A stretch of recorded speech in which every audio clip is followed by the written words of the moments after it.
Hello guys, it's your boy back at it again with another video, and today we're gonna look at Otrimi, the ever playful. A disclaimer for this deck: this deck isn't mine. It's a friend of mine. It's from a friend of mine, and it's a budget upgrade guide and list of cards you can if you bought the precon that you can include. Pretty great upgrades. So, like all my videos, I divided this in the few categories. We're gonna look at the mutate aspect of Otrimi. This deck is focused on creatures that have effects and triggers when they do combat damage. And then I'm gonna look at the creatures the creature cards with mutate on them. I'm gonna look at creatures that are a bit of nasty. You will see it in a moment what I mean by that. And at various creatures which gives us value. So you gotta remember this deck is based on the combat damage aspect of Commander, so creatures with great triggers that you can use to your advantage, and that only get better when Otrimi mutates on them. And all these upgrades are pretty budget, so you can pick them up for $2 or less. Some cards are $5, but you can exclude them. I will say which cards these are. So it's a pretty fair list. You can check it in the deck list below.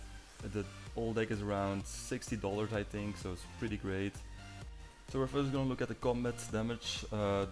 So these creatures have triggers that will trigger when they do combat damage, and they're a pretty nice upgrade if you bought the precon to include them. They have all sorts of effects from reanimator to card advantage. It's pretty crazy, so we're going to take a look at the most important creatures.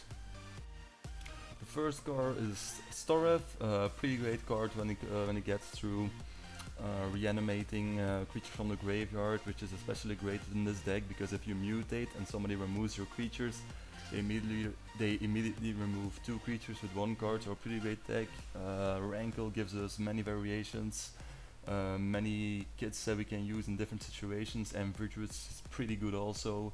When it gets through, you basically the opponent loses the half of his life total, so I also run a couple of. The next cards are Tridon Predator. He's already included in the precon, pretty great card to remove enchantments and artifacts. Oran Viper card advantage, and the Beetle Spectre, pretty great for the discard. Really tough for your opponents when he connects. So great cards. And the next creatures you don't want to mutate on, but they serve like enchantments. So it's Ikra Shadiki,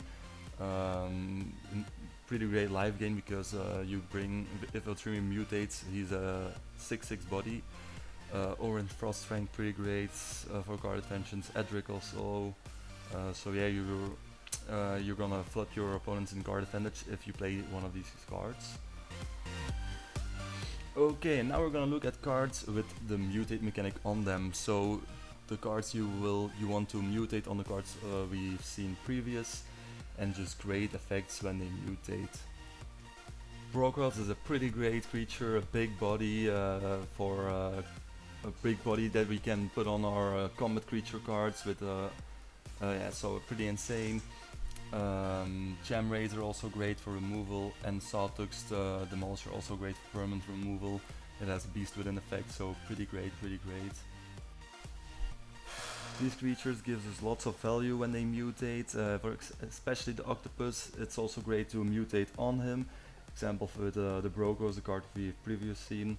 Brokos will put a 6/6 body on him, and you will draw 6 cards when he connects. Pretty great. Pretty nice advantage. The Tire Bats also great for removal, and a great flyer, so evasion when you mutate on him. The next category is my guilty pleasure. So guys, Otrimi is pretty good with Infect creatures because you can take the disadvantage of Infect creatures is they have a for the mana cost they have a little small body because they have Infect. But with Otrimi you will give them, and Brokos and stuff, you will give them a crazy 6/6 body with Infect, especially for example with Flensmart they also gain lifelink.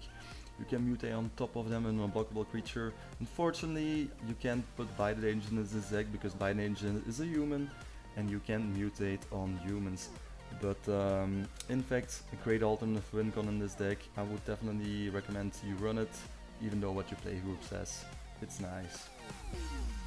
Now these creatures are a bit of special, they have special effects. Vorapede will also be included in the precon, so I would recommend that you just let them in. It's a pretty crazy card with Undying. So when a creature mutates has Undying, when the creature dies, it splits in the two creatures, so it won't be removed, it will just be divided by 2. Illusionary Ambusher, pretty great also. When it gets damage, normally the disadvantage of this card is he has 1 toughness, but if you mutate on him, he will get a bit tougher, so we can get more damage and get more cards for you. Hydra Omnivore, pretty great to get the global damage done, so great additions to the deck. I would recommend that you run them. In this category I want to talk about artifacts that you would not expect to be in this deck, but are pretty great, so let's take a look. So we run Mask of Riddles to give our mutated creature unblockable to get combat damage through and get the triggers we want. We run Quite a Spike because it's quite a spike and it gives us a great advantage in the game and our creature connects. We also run the Resonator to copy triggered abilities, so to copy our combat triggered abilities. For example, our opponent now discards 2 cards instead of 1, we draw 4 cards except for 2. Or 12 even when we run cards like the Octopus, so a pretty great addition to the deck. So I want to do some special mentions for this deck, because when creatures of this deck get removed, it's kind of like a Voltron strategy, right? So one removal spell will mostly take out 2 creatures or 3 creatures even in the worst case. So that's why it's important to run Grave Recursion. So we run cards like Creeping Resonance, so to get all our creatures back, Season's Best, Animal Drota to keep returning our creatures to the battlefield, and of course Otrimi has a recurring ability on him, so pretty great. And now to finally end this video, I want to make you guys warm for this deck, so I'm gonna explain the game plan and how you win. So step 1, just play a 3-drop with a good combat damage trigger, and all of the 3-drops have good combat trigger, so that can be 2 hearts. Step 2 is to mutate Otrimi on this creature. So if you're on your curve, this happens on turn 4, but this deck runs a lot of ramp, so it's very possible to mutate on turn 3. Again guys, the deck list is in the link in the description. I'm not gonna discuss all the aspects of ramp and counter spells and removal and stuff, you just can see it there. And the final step is of course go to combat and to get the value of the combat triggers. Again guys, I already played against this deck. This deck is pretty fun and pretty cheap, and it's pretty damn powerful. I played it against my Catrill deck from my first video, maybe you know it, and it's barely lost, but it was pretty close to a win. Pretty great deck, pretty nice. I like this new mechanic, and your opponent just have to take some when they play against this deck. Alright guys, and that will make the end of the video. I hope you liked it. It's a pretty nice deck, really. You should watch my other videos on this channel. I hope you liked it. Give it a like, maybe a sub if you really liked it, and yeah, go watch my other channels. I made a video about Catrill and about one of my favorite decks, Samara. So yeah, stay safe, and see you guys next time. Peace!